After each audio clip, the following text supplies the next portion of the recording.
Good morning students. आज हम लोग अवकलन का दूसरा भाग पढ़ने जा रहे हैं। अवकलन के पहले भाग में हम लोगों ने सीखा था कि आपके पास अवकलन का मतलब क्या है और अवकलन के कुछ बेसिक फॉर्मूला हमने याद किए थे और उसके बेस पे कुछ एग्जाम्पल सोल्व किए थे। एक बार फिर से वो बेसिक फॉर्मूला क्या है वो मैं आपके लिए रिवीजन करा देता हूँ। फिर उसके बाद के जो बचे हुए फॉर्मूला हैं उनको हम लोग यहाँ डिस्कस करने वाले हैं। अगर आप चैनल पे न्यू हैं तो चैनल को लाइक और सब्सक्राइब जरूर करें और अगर आपको ये वीडियो पसंद आता है तो नीचे वीडियो को लाइक करें और कमेंट करें। ध्यान दीजिए बेटा, यहाँ पे हमने लास्ट क्लास के अंदर क्या पढ़ा था आपके लिए। हमने लास्ट क्लास के अंदर स्टडी किया था कि जो अवकलन है वो किस तरीके से काम करता है आपके पास। तो जो पहला फॉर्मूला था आपके पास अवकलन का वो ये था, D by D x of constant कितना होता है बेटा, 0। अगर किसी कांस्टेंट या नियतांक का अवकलन किया जाएगा तो कितना लिखा जाता है बेटा, 0 लिखा जाता है। दूसरा जो आपके पास है वो फॉर्मूला क्या है, D by D x of x की पावर n का अवकलन क्या होगा। तो पावर के लिए क्या फॉर्मूला था बेटा आपके पास कि पावर आगे मल्टीप्लाई में आएगा, तो पावर को मल्टीप्लाई में ले लो n और पावर में से एक कम कर देते हैं अर्थात एक घटा दोगे आप, तो ये हो जाएगा बेटा n-1। तीसरा फॉर्मूला था कि यदि दो राशियों को जोड़ा जाए या घटाया जाए तो उसको करने का तरीका क्या है। तो हमने बोला d बाई डी एक्स और वो दो राशियां हमने मान ली u प्लस और माइनस क्या बेटा v। कोई भी दो राशियां या तो जोड़ी जाए या घटाई जाए, दो से ज़्यादा हो तब भी यही फॉर्मूला लगेगा। इसमें होगा क्या बेटा, पहले u का अवकलन करोगे वो हो जाएगा du अपॉन में dx, फिर plus minus as it is अब v को अवकलन करोगे तो वो होगा dv अपॉन में dx आपके पास। उसके बाद जो फोर्थ नंबर का फॉर्मूला था वो आपके पास क्या है, मल्टीप्लाई का। तो हमने लिखा था d by D X U dot V. आपके पास दो राशियां हैं u और v और उनका अगर हम गुणा कर रहे हैं तो अवकलन के रूप में कैसे सोल्व करेंगे उसको हम लोग u को एक बार कांस्टेंट लेके बाहर निकाल देना है। जो भी पहली राशि है उसको बाहर निकाल देंगे और बचा के अंदर v और v को अवकलन कर देंगे। उसके बाद प्लस साइन लगाना है और अब जो जिसका अवकलन किया, अवकलन पहले किसका किया बेटा हमने, v का। अब इस v को बाहर निकाल देंगे और अंदर क्या बच जाएगा u, तो ये हो जाएगा बेटा du अपॉन dx। अर्थात पहले को कांस्टेंट लेंगे दूसरे का अवकलन करेंगे, फिर दूसरे को कांस्टेंट लेंगे और पहली राशि का अवकलन किया जाएगा। पांचवा फॉर्मूला जो हमने पढ़ा था वो था भाग के रूप में, जो था d by D x u upon में क्या v। इसको कैसे सोल्व किया था बेटा हमने कि जो नीचे वाला भाग है, ऊपर वाले को हम अंश कहते हैं, नीचे वाले को क्या कहते हैं बेटा, हर। तो हर को पहले बाहर लिखो और अंश का अवकलन कर दो अर्थात du अपॉन dx, फिर माइनस साइन लगाना है। इस बार अंश को बाहर लिखना है और हर का अवकलन कर देना है dv बाई dx भाग। अब नीचे जो आपके पास हर है उसका वर्ग कर दो v स्क्वायर। तो जब दो राशियां आपके पास भाग में होगी तो उसको ओपन करने का तरीका ये रहेगा। ये पांचों फॉर्मूला जो है वो हम आगे भी स्टडी करने वाले हैं, तो आइए देखते हैं कि आगे ये फॉर्मूला किस तरीके से काम में आएंगे। अब जो 6th नंबर का फॉर्मूला है वो आपके पास है चेन रूल, श्रृंखला नियम। श्रृंखला नियम का मतलब है कई बार ऐसा होता है कि एक अवकलन का सूत्र लगाने से हमारा प्रश्न सोल्व नहीं होता, तो उस स्थिति के अंदर आपको कितने सूत्र लगाने पड़ते हैं बेटा, 2। जब एक साथ अवकलन के 2 सूत्र लगते हैं तो हम बोलते हैं वहाँ पे चेन रूल लगाना पड़ेगा अर्थात श्रृंखला का नियम लगाना पड़ेगा। अब चेन रूल कहता क्या है, चेन रूल ये कहता है कि आपके पास कोई y टर्म है और y किसका फलन है, u का। इसका मतलब यह है कि y u की समीकरण के रूप में कोई वैल्यू होगी, तो हमने बोल दिया y के अंदर किसका वैल्यू है, u का। मतलब कि एक समीकरण होगा जो u के टर्म में डिफाइन होगा और आगे जाके ये जो u है वो किसका फलन बन जाता है बेटा, x का। मतलब कि u के अंदर किसकी वैल्यू होगी बेटा, x की। और आपको क्या करना है, y को अवकलन करना है x के सापेक्ष, तब सूत्र क्या लगेगा। तो आप y को अवकलन करना चाहते हो x के सापेक्ष, सूत्र होगा dy बटा dx इक्वल टू कितना, पहले y को अवकलन करो u के लिए अर्थात dy बटा du, फिर गुणा का साइन लगाना है। अब ये u को अवकलन कर दो x के रेस्पेक्ट में अर्थात du अपॉन में dx। अब इस सूत्र को लगाना कैसे है और कहाँ लगाना है, इस चीज़ को सीखने के लिए मैंने आगे के 2-3 जो एग्जाम्पल है उसके हर एग्जाम्पल में इस चेन रूल को यूज किया है। तो इसके जब क्वेश्चन करेंगे तो ज़्यादा अच्छे तरीके से हमें ये नियम समझ में आएगा। अब देखो जैसे कि आपके पास पहला क्वेश्चन है कि y इक्वल टू क्या दे रखा है बेटा, √4x² माइनस के 7 आपके पास है। अब यहाँ पे देखो दो फॉर्मूला काम करते हैं। मैं पहले तो बताओ इस समीकरण को ऐसे लिख सकता हूँ क्या, y equal to 4x² minus 7 क्या होल घात कितना बेटा, 1/2। जो अंडर रूट लिखा गया है उसको क्या लिख सकते हैं बेटा, आपके पास 1/2 लिखा जा सकता है।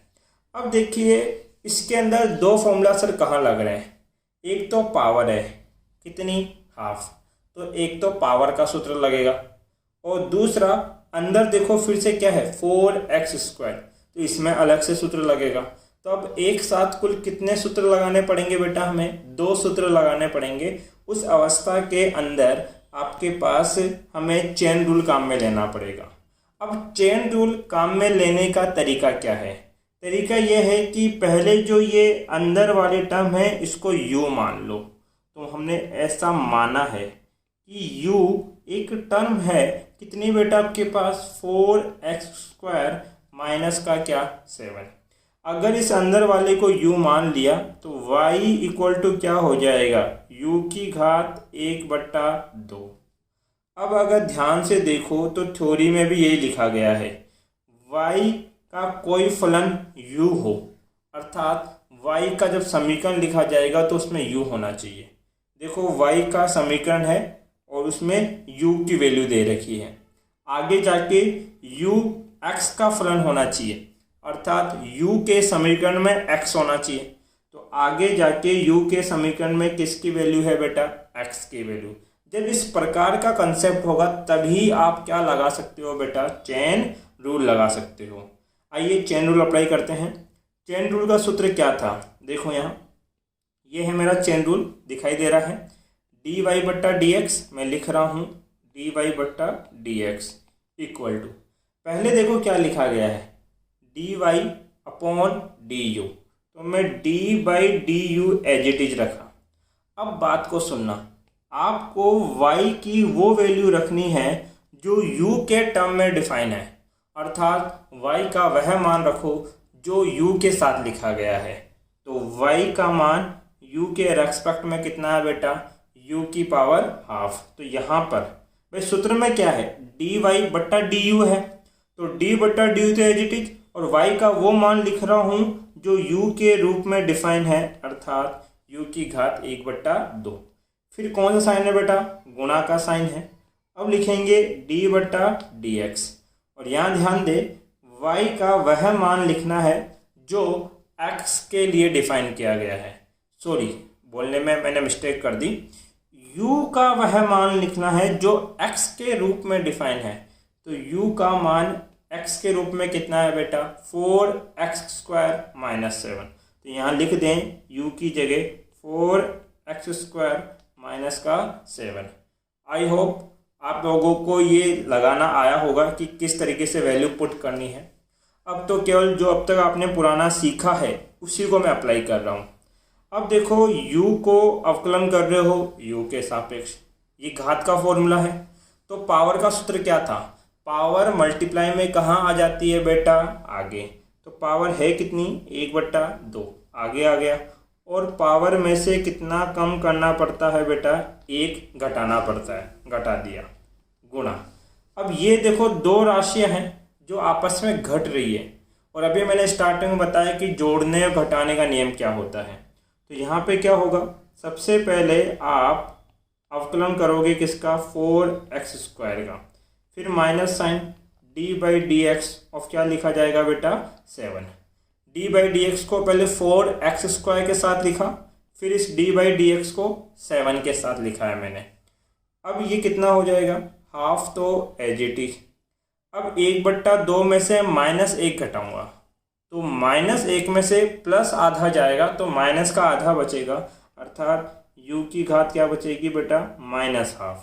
फिर गुणा में चल रहा है, 4 तो कांस्टेंट है, बाहर आ जाएगा। अब x² का क्या होगा, ये घात का सूत्र है, तो घात का सूत्र क्या कहता है, घात गुणा में आगे आ जाएगी, 2 आगे आ गया, और घात में से कितना कम कर देंगे बेटा, 1। फिर -7 जो है वो x के सापेक्ष क्या है, कांस्टेंट, और कांस्टेंट का अवकलन कितना होता है बेटा, 0। ये कितना हो गया, 0।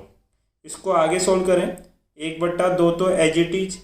अब u की घात कितनी है, -12। अब घात जब नीचे आती है, आपको सबको पता है कि x² जब नीचे आएगा तो लिखा जाएगा x की घात -2, और ऐसे x की घात -3 अगर नीचे लिखोगे तो ये लिखेंगे x की घात +3। अर्थात घातें जब ऊपर से नीचे या नीचे से ऊपर जाती है तो घातों के चिन्ह परिवर्तित हो जाते हैं, माइनस है तो प्लस हो जाएगा, और प्लस है तो क्या हो जाएगा बेटा, माइनस। अब यहाँ देखो, ये u की घात क्या है आपके पास, माइनस है। अगर ये u की घात माइनस है तो जब नीचे आएगा तो u की घात क्या हो जाएगा बेटा आपके पास, प्लस। अब आगे देखिए, 4 दूनी क्या हो जाएगा, 8, और 2 में से 1 गया तो घात कितनी बचेगी बेटा, 1। -0 का कोई मतलब नहीं है। अब इसको काट लें, कितनी बार कटेगा बेटा, 4 बार। ऊपर क्या बच गया, 4x। नीचे क्या चल रहा है, u की घात 1/2। u क्या माना था हमने, 4x² -7 आपके पास, तो हम लिखेंगे नीचे 4x² -7, और ये कितना हो जाएगा बेटा, घात में 1/2। अब घात 1/2 को क्या लिखते हैं बेटा, √, तो ये होगा 4x √4x² -7। ये हमारा क्या हो गया, आंसर। आप इसका स्क्रीनशॉट ले लें ताकि आगे आप सोल्व कर पाएँ। नेक्स्ट देखो बेटा, अब कुछ फॉर्मूला हैं जो हमें पढ़ने हैं। अब ये फॉर्मूला हमें डायरेक्ट लर्न करने हैं, क्योंकि ये कैसे आए ये चीज़ मैं फिजिक्स में नहीं समझाऊंगा। अगर आपके पास सब्जेक्ट मैथ है तो आपका मैथ के टीचर या आपके जो सिलेबस है 11th और 12th का, उनमें कहीं ना कहीं ये फॉर्मूला कैसे आए ये खुद आप बनाओगे, तो वहाँ पे प्रॉपर तरीके से सीखोगे। और अभी हमारे फिजिक्स में इसका यूज भी आपके पास बहुत कम आने वाला है, तो केवल हमें ये याद रखना है कि अगर ये दिया गया है तो इसका अवकलन ये होगा। तो पहला जो फॉर्मूला आपके पास है वो है d/dx ऑफ log e/x। कितना होता है बेटा, 1/x होता है। अर्थात अगर कोई लघु गणक जिसको हम बोलते हैं, log ही बोला जाता है जनरल लैंग्वेज के अंदर, log e/x दे रखा है तो उसका अवकलन क्या होगा बेटा, 1/x।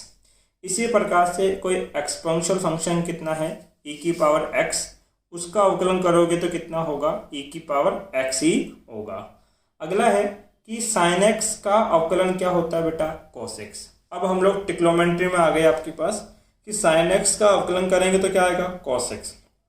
इसी प्रकार से अगर मान लीजिए मैंने अवकलन किया किसका आपके पास, d/dx ऑफ ये sin u हो, तो u के सापेक्ष करेंगे तो इसका अवकलन क्या लिखा जाएगा बेटा, cos u।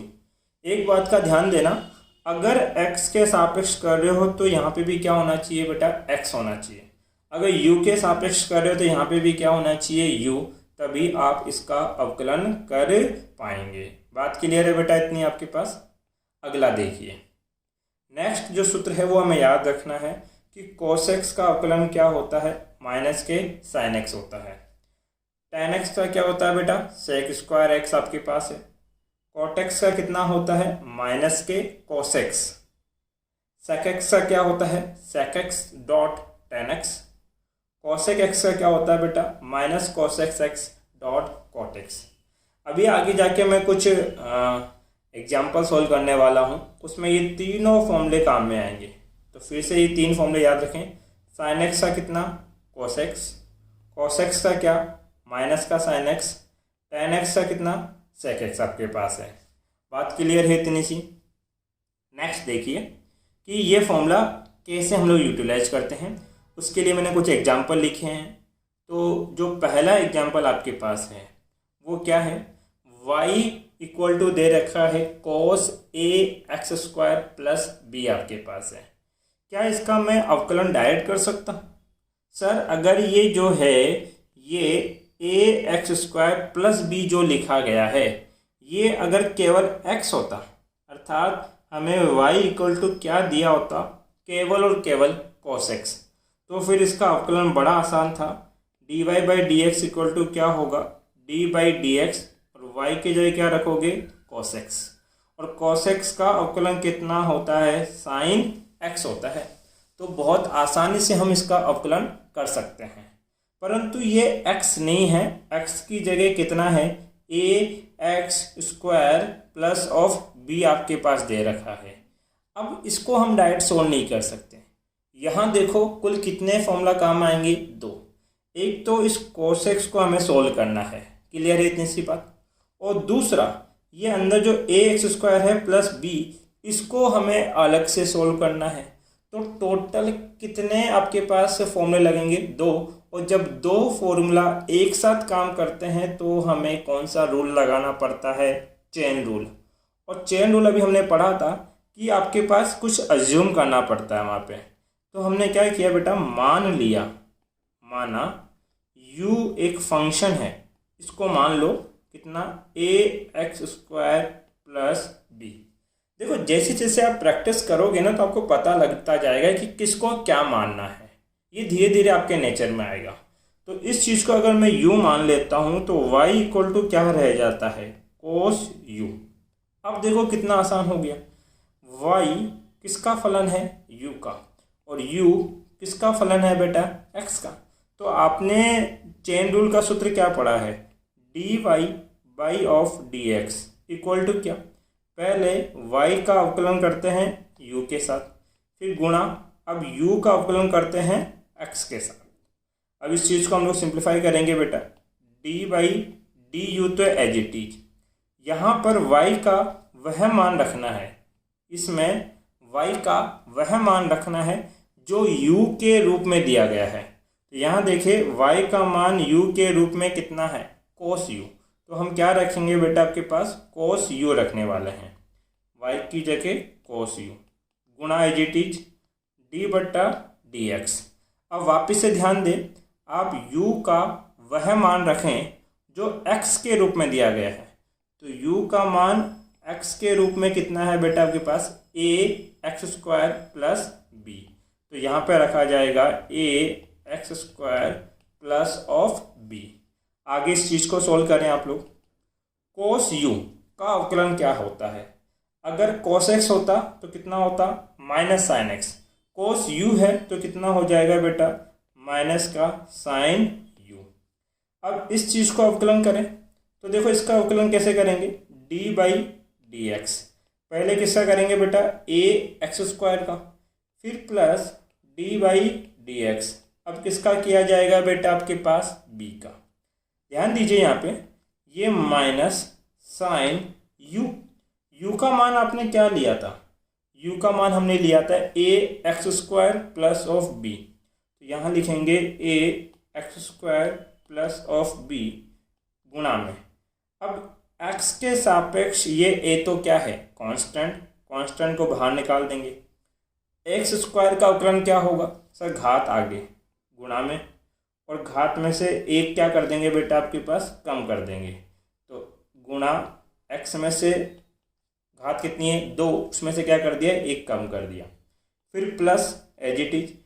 b जो है वो इस x के सापेक्ष क्या है, कांस्टेंट है, और कांस्टेंट का अवकलन कितना होता है बेटा, 0 माइनस। अब बताओ ये कितना रहेगा, 2a x की घात 1 बचेगी, तो ये हो जाएगा 2a x की घात 1 sine a X square plus of B. अब x की घात 1 लिखो या मत लिखो, वो अपने आप अंडरस्टूडेबल है कि x की घात कितनी रहेगी बेटा 1।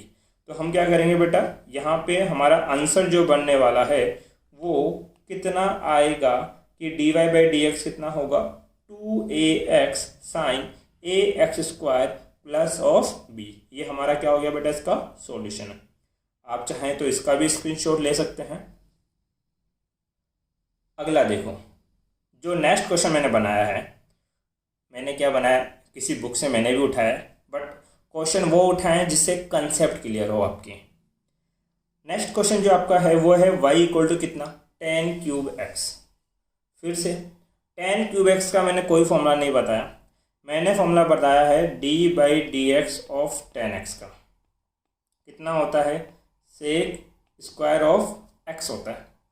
तो ये तो tan क्यूब x है, तो इसको कैसे सोल्व कराएंगे, तो फिर से हमें क्या लगाना पड़ेगा बेटा, चेन रूल। और चेन रूल के लिए हमें मानना पड़ेगा, माना कि आपके पास जो tan x है वो कितना है, u है। अगर tan x u है तो फिर y इक्वल टू क्या बन जाएगा, u क्यूब, क्योंकि पूरे tan x को तो मैंने क्या मान लिया, आपके पास u।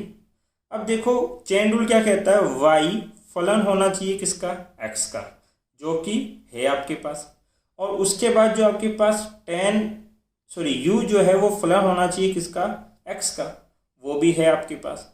अब इसका सूत्र क्या था बेटा, dy अपॉन में dx इक्वल टू कितना होगा, d बाई डी एक्स होगा क्या, नहीं, d by D you, y को अवकलन करेंगे u के लिए, ये हो गया y गुना, अब u का अवकलन करना है x के लिए, तो ये हो जाएगा du अपॉन में क्या, dx। सूत्र को सॉल्व करें, d by D U as it is, बताए y का कौन सा मान रखेंगे, तो हम बोलेंगे कि y का वह मान रखो जो u के रूप में दिया गया है। तो u के रूप में मान कितना दे रखा है बेटा आपके पास, u cube Guna d by D x, तो एज इट इज। अब यहाँ पर u का वह मान रखें जो x के रूप में दिया गया है, तो u का मान x के रूप में कितना है बेटा, tan x। तो यहाँ क्या लिखा जाएगा बेटा, tan ऑफ x। अब सोल्व करें, ये तो घात का फॉर्मूला है, घात का सूत्र क्या कहता है कि घात को मल्टीप्लाई में कहाँ लिया हो बेटा, आगे, तो ये 3 आगे आ जाएगा, और घात में से कितना सब्ट्रैक्ट कर दो या घटा दो, 1 घटा देते हैं। फिर tan x का क्या होता है, सर tan x का होता है सेक स्क्वायर x, गुणा में क्या है, सेक स्क्वायर x। अब देखो 3 तो एज इट इज, u का मान हमने क्या माना था, u का मान माना है tan x, तो यहाँ लिख दो बेटा tan x, 3 में से 1 जाएगा, कितना बचेगा 2, अर्थात ये हो जाएगा tan स्क्वायर x, और गुणा में क्या चढ़ रहा है बेटा आपके पास, सेक स्क्वायर x। ये हमारा क्या हो गया बेटा, आंसर। आपको इसका भी स्क्रीनशॉट लेना है। अगला क्वेश्चन देखो, ये y इक्वल टू कितना बेटा, sine x 1 plus cos x। अगर केवल साइन x होता तो अवकलन क्या लिखते हैं बेटा आपके पास, कॉस x, और अगर केवल कॉस x होता तो अवकलन क्या करना पड़ता बेटा, माइनस का साइन x। बट यहाँ पे ये साइन x और 1 प्लस कॉस x भाग के रूप में है, और भाग के रूप में हमने फॉर्मूला क्या पढ़ा है, हमने पढ़ा है कि यदि आपके पास d by D x of u dot v दे रखा हो तो इसका अवकलन क्या होता है, v को कांस्टेंट लेते हैं, u को अवकलन करेंगे, माइनस साइन, फिर u को कांस्टेंट लेंगे, v का अवकलन करेंगे, बट्टे में v का क्या बेटा, स्क्वायर। तो इस समीकरण में ये जो पूरा साइन x है ये u की तरह व्यवहार करेगा, मतलब कि ऐसा मान लो साइन x कौन है, u है, और 1 प्लस कॉस x किसकी तरह काम करेगा बेटा आपके पास, v की तरह। तो कुछ नहीं करना, केवल इस फॉर्मूले में v की जगह 1 प्लस कॉस x लिख के सोल्व करना है, और u की जगह साइन x लिख के आपको सोल्व करना है। तो देखिए हमें ज्ञात करना है dy by D x.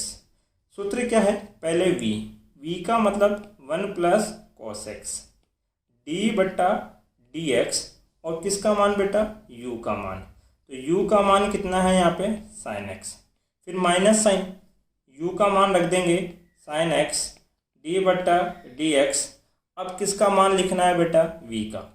v का मान है 1 प्लस cos x भाग में 1 प्लस cos x का स्क्वायर। ये इसका क्या हो गया बेटा? स्क्वायर। सिंप्लीफाई करें इसको, 1 प्लस cos x तो एज इट इज। बताइए साइन x का अवकलन क्या था? साइन x का था cos x, तो ये हो जाएगा cos x minus sine x तो एज इट इज। अब ध्यान देना बेटा, यहाँ पे 1 इस x के सापेक्ष क्या है? कांस्टेंट। कांस्टेंट का अवकलन कितना? 0, तो ये तो हो गया 0। फिर cos x का x के सापेक्ष अवकलन क्या होता है बेटा? माइनस का sin x होता है। अब नीचे कितना चल रहा है? 1 प्लस cos x का स्क्वायर आपके पास। ध्यान देना यहाँ पे, cos x को अंदर गुणा करेंगे। cos x को 1 से गुणा किया cos x, cos x को इस cos x से गुणा करोगे cos स्क्वायर x, फिर माइनस 0 का तो कोई मतलब नहीं है। अब ये पूरा माइनस साइन x से गुणा होगा, तो माइनस माइनस से गुणा होगा, इसलिए क्या लिखेंगे बेटा? प्लस। और साइन x गुणा साइन x क्या हो जाएगा? साइन स्क्वायर x भाग कितना चल रहा है? 1 प्लस cos x का स्क्वायर। यहाँ तक कोई दिक्कत नहीं होनी चाहिए।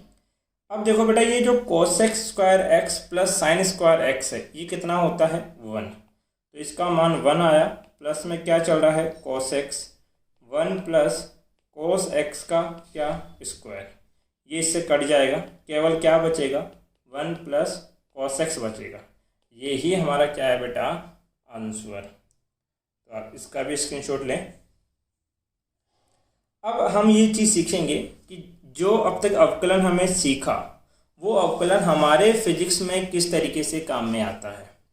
तो पहला जो आपके पास एग्जाम्पल है, दर्शाना है कि जो शक्ति का मान होता है वो बल और वेग के गुणनफल के क्या होता है बेटा? बराबर होता है। अर्थात हमें ये बताना है कि जो शक्ति है वो बल गुणा में वेग होगी। अब ये कैसे दर्शाएंगे? यदि आपको याद हो तो वेग का सूत्र मैंने पहले की क्लास में बताया था। वेग होता है आपके पास विस्थापन में परिवर्तन की दर, अर्थात ds/dt। यहाँ पे s क्या है बेटा? विस्थापन, और t क्या है? समय। ये वेग का मान है। अब देखो यहाँ पे आपने पढ़ा है कार्य। कार्य क्या होता है? किसी को भी याद हो तो कार्य का सूत्र होता है बल गुणा में क्या? विस्थापन। अब कार्य को मैं क्या लिख सकता हूँ बेटा? W। बल का मान F और विस्थापन का मान कितना बेटा? S। बट हमें क्या चाहिए? शक्ति। और शक्ति हमें पता है क्या होती है? शक्ति होती है कार्य करने की दर। आपके पास शक्ति को क्या लिखा जाता है बेटा? P, और कार्य करने की दर अर्थात dW/dt। P as it is dW/dt, और कार्य का मान क्या लिख सकते हो? Fs। तो कार्य का मान आप लिखेंगे Fs। अब F को कांस्टेंट लेके बाहर निकाल लेंगे तो F क्या हो जाएगा बेटा? ds/dt। और आपने पढ़ा कि जो ds/dt है वो कितना होता है? वेग के बराबर होता है। तो यहाँ पे जो ds/dt है उसकी जगह वेग लिख देंगे, तो ये हो जाएगा Fv। तो यही आया कि जो शक्ति है वो बल और वेग का क्या होती है बेटा? गुणनफल। और ये सूत्र हमने किस विधि से निकाला बेटा? अवकलन विधि से आपने ज्ञात किया। एक बार इसका भी आप स्क्रीनशॉट लें। एक लास्ट क्वेश्चन हम लोग कर रहे हैं बेटा, जो चैप्टर 3 में काम में आएंगे। इस टाइप के कम से कम आपको 7-8 क्वेश्चन वहाँ देखने को मिलने वाले हैं। क्वेश्चन ये है कि कोई कण एक समान त्वरण से गति कर रहा है, मतलब कि कोई कण है वो नियत त्वरण से गति कर रहा है। यदि विस्थापन और समय के साथ निम्न संबंध हो, विस्थापन कितना? s, उस विस्थापन s को समय के रूप में ऐसे लिखा गया है आपके पास, अर्थात s का समय के साथ समीकरण दिया गया है। और वो समीकरण कितना है बेटा? 10t + 4.9t² आपके पास दे रखा है। तो ज्ञात क्या करना है? प्रारंभिक वेग। प्रारंभिक वेग मतलब जब वो चलना स्टार्ट करेगा, तो मान लेते हैं वो 0 सेकंड पे चलना स्टार्ट करता है, तो प्रारंभिक वेग ज्ञात तब होगा जब टी का मान कितना लोगे बेटा, 0 सेकेंड आपके पास लेंगे, तब आपको वेग का मान ज्ञात करना है। फिर 3 सेकेंड बाद उसका वेग कितना है वो ज्ञात करना है, और उसके बाद उसका नियत त्वरण का मान कितना है वो भी ज्ञात करना है। तो ध्यान दीजिए, आपने पढ़ा है कि वेग क्या होता है। वेग होता है विस्थापन में परिवर्तन की दर। तो d/dt तो एज इट इज, क्या s का समीकरण है आपके पास? Yes sir. कितना है? 10t प्लस 4.9t² आपके पास दे रखा है। इसी प्रकार से अब इसका अवकलन करना पड़ेगा। तो d/dt पहले क्या लिखोगे बेटा, 10t, फिर प्लस d/dt कितना लिखा जाएगा, 4.9t²। इसको सोल्व करें तो t के सापेक्ष tan क्या है, कांस्टेंट, और कांस्टेंट कहाँ आ जाता है बेटा, आउटसाइड।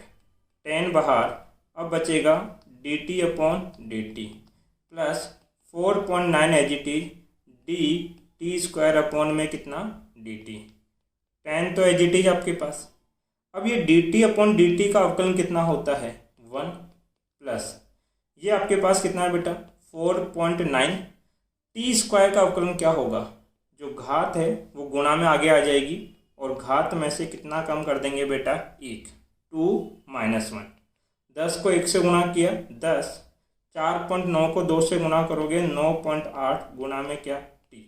अर्थात वेग का समीकरण ज्ञात कर लिया हमने कि वेग का समीकरण कितना है, 10 प्लस 9.8 t। अब देखिए हमें ज्ञात क्या करना है, इसका स्क्रीनशॉट ले लें। पहला ज्ञात करना है प्रारंभिक वेग, फिर ज्ञात करना है 3 सेकंड पे वेग, और फिर ज्ञात करना है त्वरण का मान।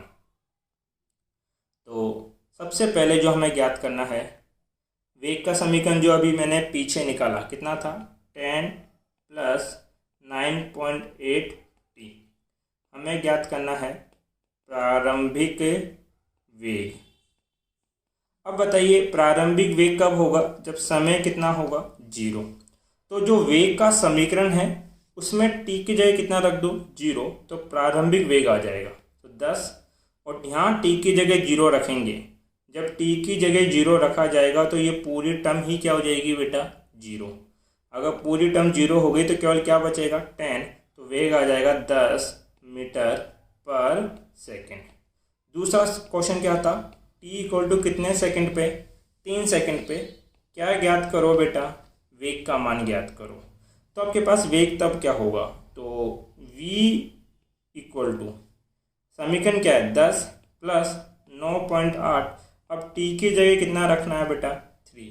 सोल्व करो, 10 प्लस 3 को 8 से गुणा किया, 3 8 24 की 4 हासिल 2, और 9 3 27 2 29, अर्थात 29.4।